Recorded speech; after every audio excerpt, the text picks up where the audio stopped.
আসসালামু আলাইকুম।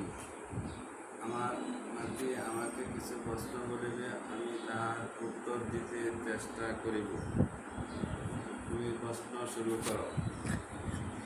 তোমার তোমার বয়স কত? আমার বয়স 45। তোমার নাম কি? মোহাম্মদ রফিকুল ইসলাম। তোমার জন্ম কত সালে? 1988 সালে। তোমার বাবা মার নাম কি? 1978 সালে। তোমার বাবা মার নাম কি? আমার বাবার নাম মোহাম্মদ জনুদ্দিন মেম্বার, মাতার নাম মোহাম্মদ মুসাম্মদ আমিনা খাতুন। আসলে তাহলে টাটা দিয়ে দাও, বাই বাই। একটু পাপ্পি দিয়ে দাও, একটা আরেকটা পাপ্পি দাও।